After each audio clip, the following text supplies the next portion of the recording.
I'm trying to make a YouTube video, sir. Sir. You don't care? Okay, I understand that too. Hi y'all, it's your girl Bad Luck Kitty, or you can call me. Hello, I'm Bad Luck Kitty, and welcome back to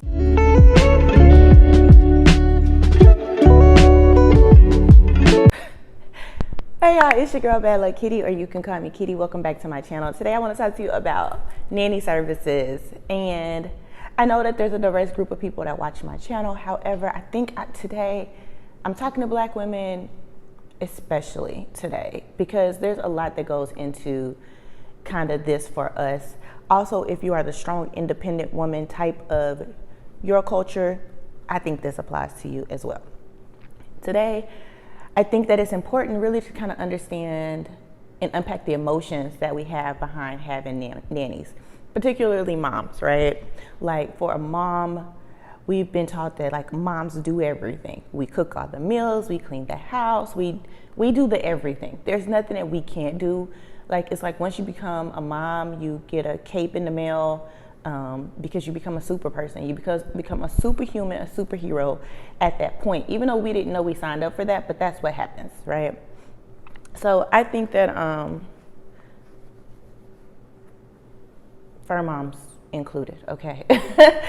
I think that what's most important is we kind of look at it. When moving abroad, the opportunity to have more services that offer assistance to us to lighten our load becomes oftentimes more affordable in ways that we didn't have them before, right? So keeping that in mind, I wanted to point out to the moms kind of what we can do to kind of mitigate some of the guilt, how we process it, how we allow ourselves room to grow in this space, because it's new for a lot of people, and then processing a lot of our own trauma. First thing I want to talk about is the trauma, right? A lot of people are like, I don't leave my baby with nobody. I don't leave my baby with nobody. My baby can't go with nobody. My baby can't hang out with no, like if I'm not there, my baby not there, right? And we have to acknowledge that a lot of that is rooted in childhood trauma.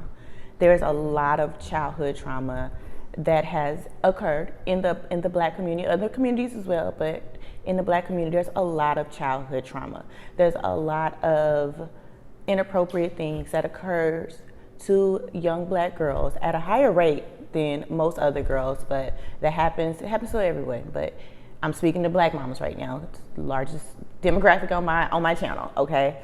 And saying that because of that trauma, a lot of black women have grown up to be very protective of their children, more so protective to the point to where it's detrimental to our own health, right? It's detrimental to our own mental health because we don't allow ourselves that opportunity to breathe, the opportunity to take a step back, the opportunity to be an individual self, because we feel like so much of our identity is wrapped up in the little people, even though they get bigger, but they're still our little people, our babies, and protecting and taking care of them so that they don't become victims of things that we were subjected to as children.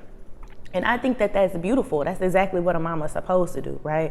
Because had a mama, an auntie, a grandma, or whoever had protected us at that age, some of those traumas would not have occurred to us to put us into this point, into this space, right? So in looking at that, right, going forward, you're moving abroad. If you're like me, I'm a homeschool mom. I'm with my kid 25/8, okay, sun up to sundown. We are together. We go together everywhere. We do everything. Your child have time, you know, she want to sleep with me, on top of me, wherever I go. Okay, that's my baby. Okay, she's with me, including the ball of fur as well. Okay, so with that being said, it's important that I take the time to have my individual time, an opportunity for me to do nothing but focus on me, right? To just love on me, to eat what I want to eat, to drink what I want to drink, to, if I decide to take a nap, take a nap. If I don't, I don't, you know, whatever, it's on me, right? And that's what having, it's a fly. That's what having a nanny is for, right?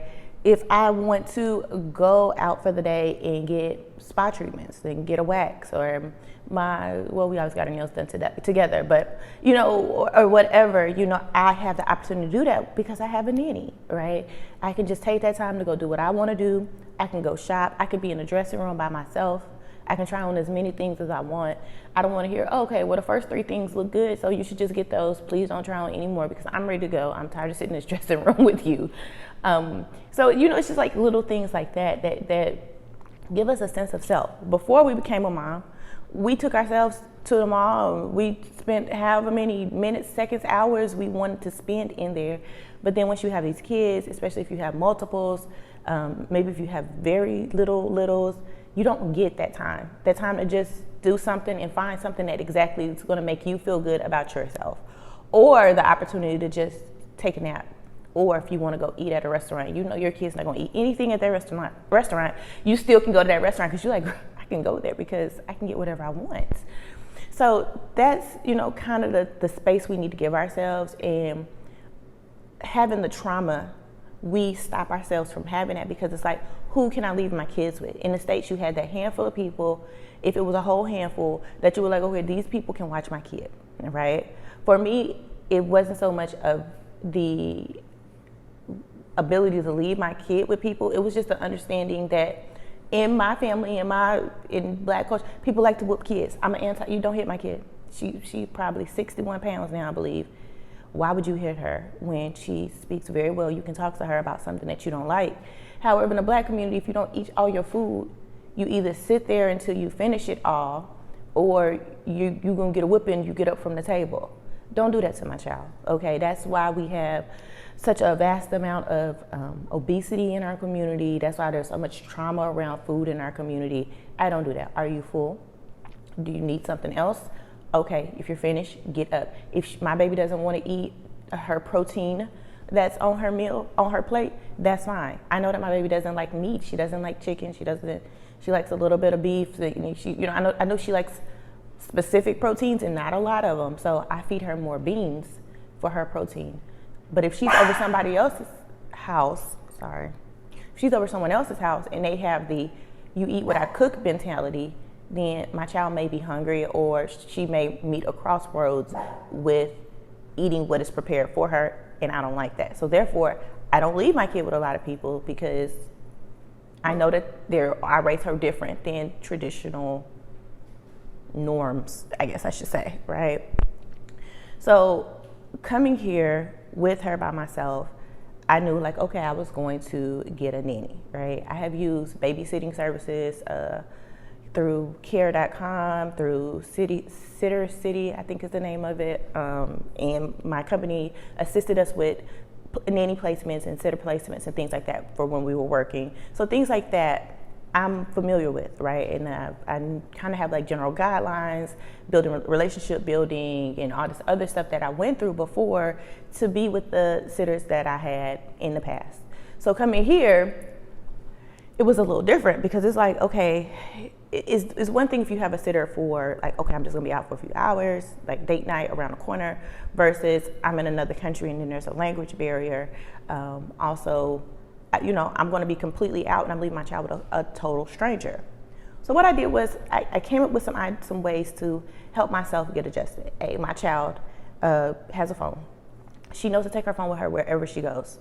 So if the nanny does take her to the park, she knows to have her phone in her backpack while she's at the park. She knows to keep her backpack on her, right? Because I can track her phone. Also, my baby knows if she does not like something, to say no. That's another reason why I can't leave it with, a lot of people, because my daughter says no. No, she doesn't want to do something, then no.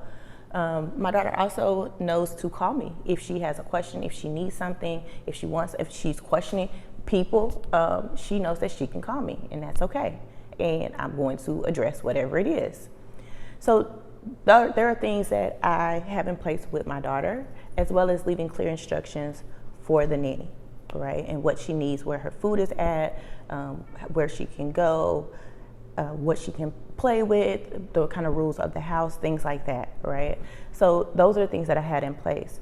So building up to it, right? Okay, cool. You have all these things. Y'all, it is a fly in my house. It's driving me insane. I have no clue where it even came from. I'm not redoing this video. You're gonna get the fly and all in here. Okay, so I got my notes right here. Okay, so where are we at? Okay, so get to the point, right? You're here, you're new. I don't leave my baby with somebody. I don't leave my baby with just anybody. Okay, here's the first thing you can do, right? Hire the nanny to come over for the day with you. Okay, come over a couple hours, right? Say a day that you have some things to do, and you would just like for someone to entertain the kids, all right? Or you have nothing to do, right? Because sometimes I'm not gonna lie, sometimes the nanny just comes over and it's the eye on the child, and I take a nap. I'm not gonna hold y'all. I do that. Yeah, I take naps with the nanny here because she can take her to the park, take her to the pool, watch her at the pool, help with her schoolwork, whatever it is. I don't care. So say you have a day, you have her over. You're still in the house, right? But the nanny will take that load from you, right? And you'll see it in the tiniest ways, right? For example, going to the pool. My baby swims every day, almost every day. Okay, she'll swim. So instead of her saying, "Mommy, can I go to the pool?" the nanny knows, hey, she can go to the pool. So if it's now, she'll say, "Okay, let's pick up our toys and then, you get dressed and go to the pool." And then next thing you know, they're at the pool. I'm doing whatever I need to do. I don't have to, if I'm working on something upstairs or whatever, I can continue doing what I'm doing, and the nanny will keep an eye on her at the pool and get whatever toys she needs to get out of and fix the goggles and all those little little tiny interruptions that aren't big things, but she can do that. She can keep an eye on her, or she wants to go skate at the basketball court. She can help her put her skates on and go around to the basketball court. She'll even take the dog with her, right? And they'll go around to the basketball court and just, have time there or whatever. And that's just little time I don't have to worry about. So initially, when you're first starting out, just have the nanny do little things with the kid around the house, right? And you can determine if your kid likes said nanny. I'm not saying the nannies we have now, that the two that we work with, I'm not saying that they're the first two that I've ever had. We've gone through several. We have gone through several. The other thing is, I got my nannies from a nanny agency at first. I scalped them off of an agency. I built a relationship with them, and I hired them outside of the agency. One reason for that is the agency does not pay them well, all right? Or my standard of well, right? I know this may cause conflict in the comment section or whatever, but the agency pays them like 50 pesos an hour or something to that effect, like 40, 50 pesos an hour. And some people will say, that's normal, okay? And that's cool. That's cool if that's cool for them. They got on the agency. Well, I built a relationship and I paid them more outside of the agency, right? I'm sure they have some protections working under the agency as far as employee rights and stuff like that. So in a way to make them feel more comfortable, I pay them more outside of the agency to get them to work with me privately. Both of the nannies I've been working with, one of them has been, I guess a year now, a year with one, and about 7 months with the other, okay? And it's just good. There's a good, solid relationship that I have with them. If after you've been with in the house with the nanny, and you feel comfortable, but that the nanny knows kind of the rules, comfortable with how they're handling your kids, things like that, and you've been in the house the whole time, I say, have the nanny come, and then maybe you just go around the corner for a little bit. Go to a coffee shop, work at a coffee shop for 30 minutes or an hour, okay? Or, go run to Walmart real quick and do quick shopping or something like that. Just something that Normally you would take your kid with you, or you just wouldn't have the opportunity to just go do it. Go run a quick errand, go to the pharmacy, something, and just come back, right? And then increase the time increments. Maybe do it, just a quick store run at first, or a quick coffee run at first, and then after that start spending more and more time out of the house. And if things are going well and you're comfortable with it, then increase the time to just being out of the house. A lot of times, by the time my nanny is coming in the house, I'm 15 minutes out the door, going wherever I'm going. It's usually just to her come in, explain, my daughter usually sets her, I want to do this, this, and this tomorrow. And I'll explain, what activities or crafts are out. If there's a book that she reads with her, it helps her with the Spanish.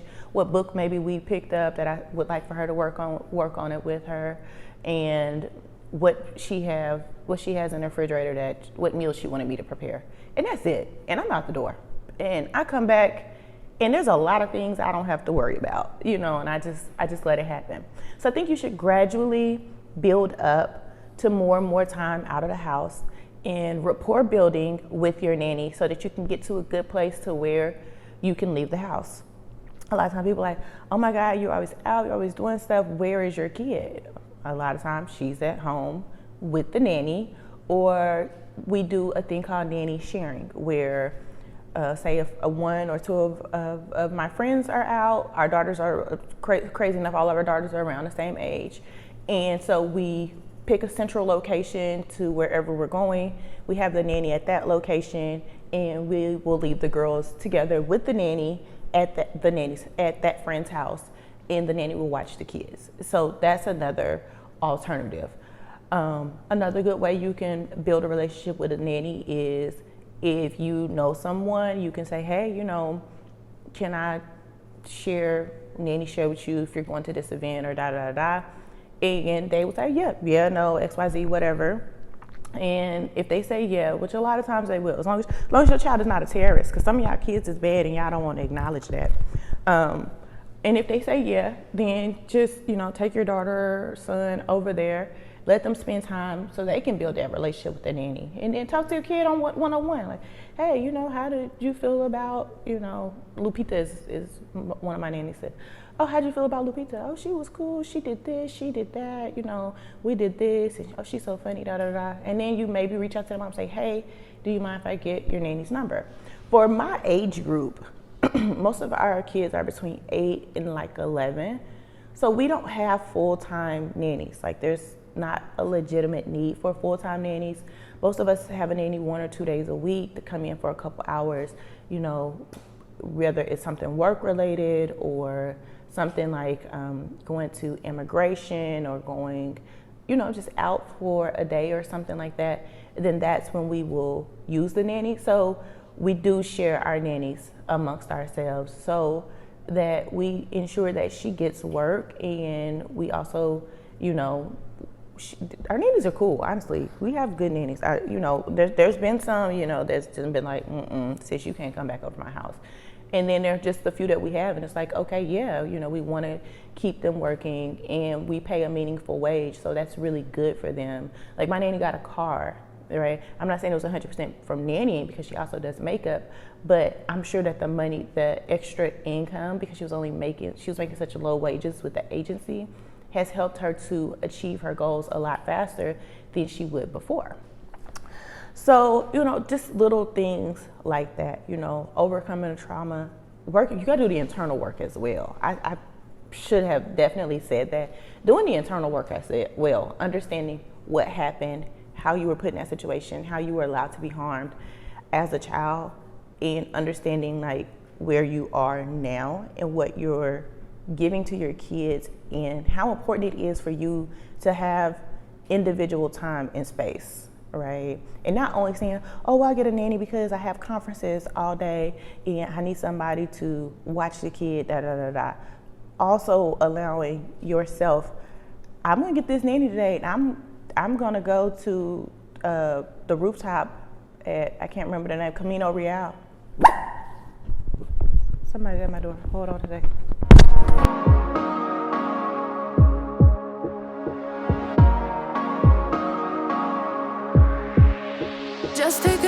yourself. Do you really think it's gonna help? Wrong house. They need to go down a little further. Okay, so allowing yourself the opportunity to go out, to have free time.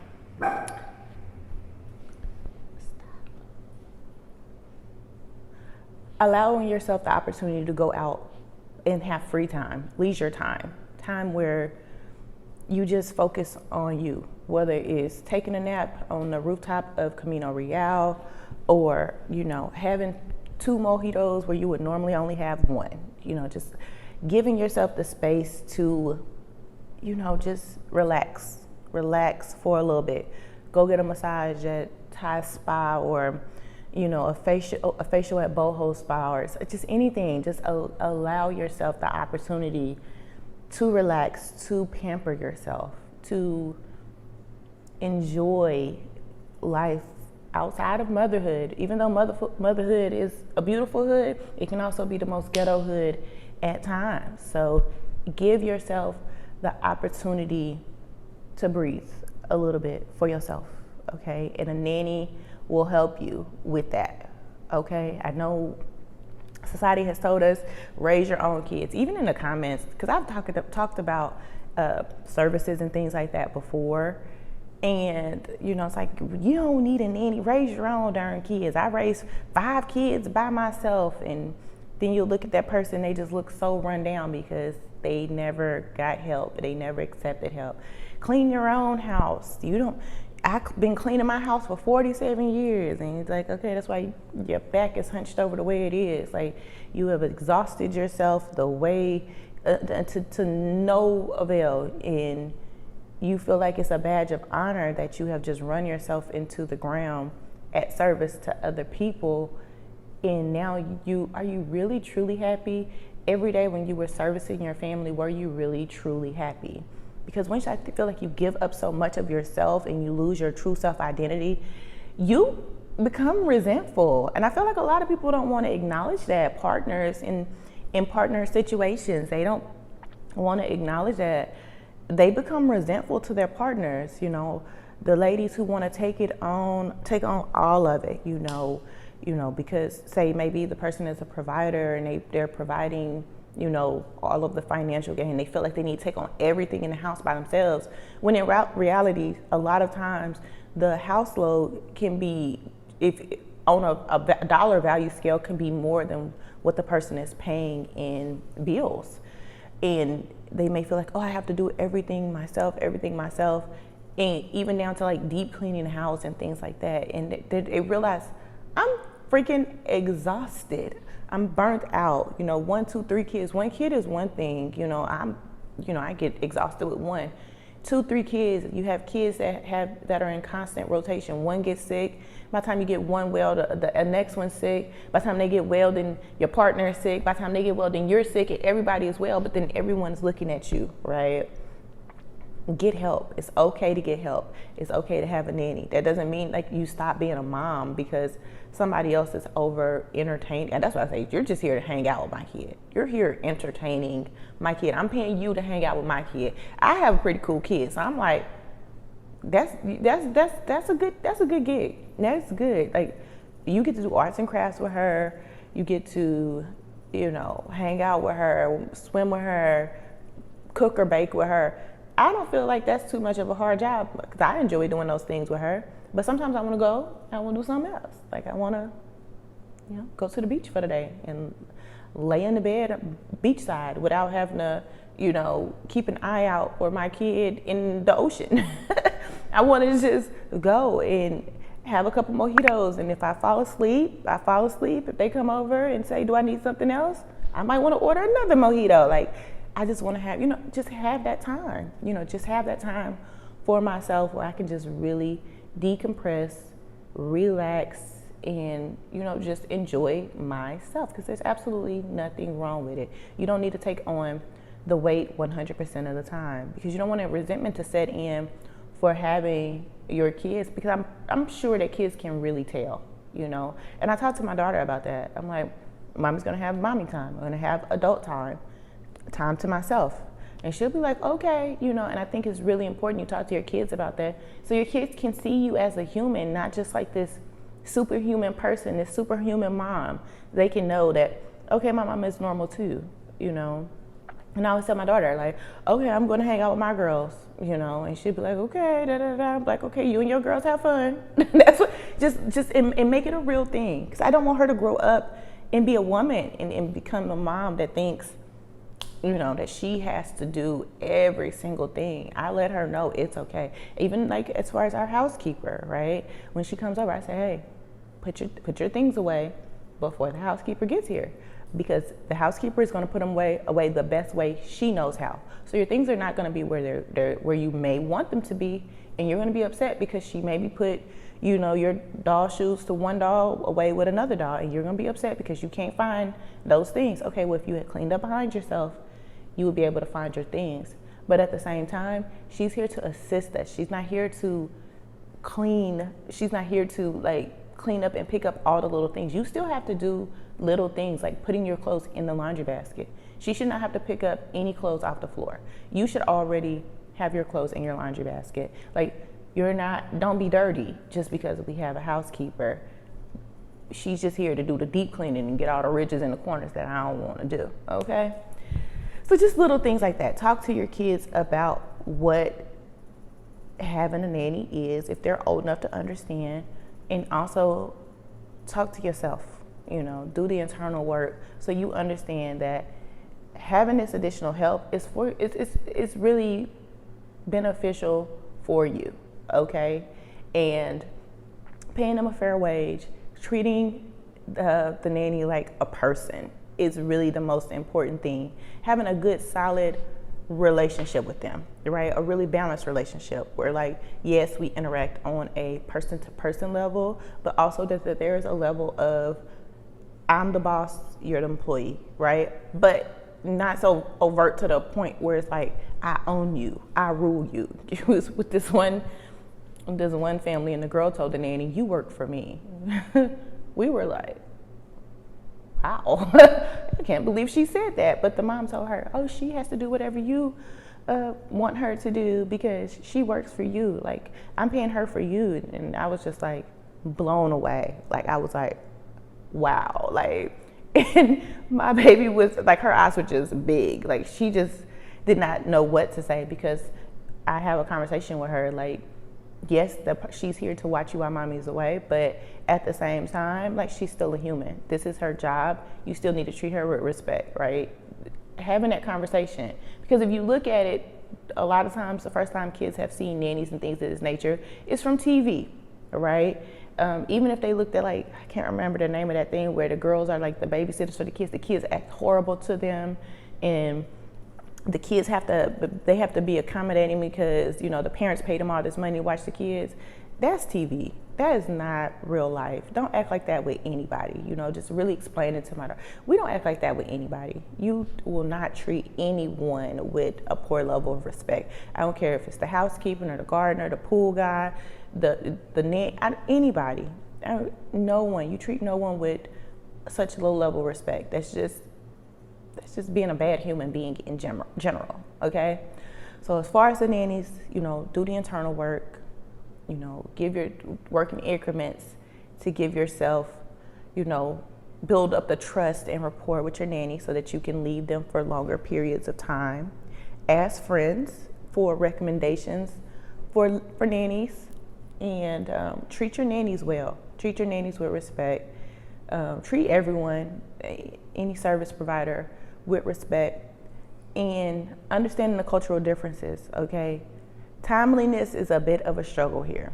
Now, I will say that my nanny typically are on time. They're really good, very punctual.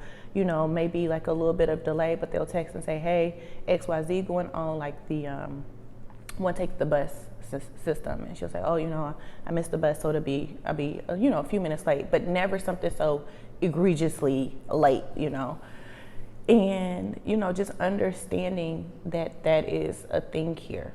Everything doesn't run on 8:15 is 8:15, okay? So kind of understanding that, and cultural things as well, okay? So that's just what I want to talk to about nanny services and kind of how we can navigate that as Black women, how we can navigate that with our trauma, and how we can kind of take that cape off for a little bit and just love on ourselves individually. I really hope you all enjoyed this video. Please like, comment, subscribe, and share. Until next time, bye.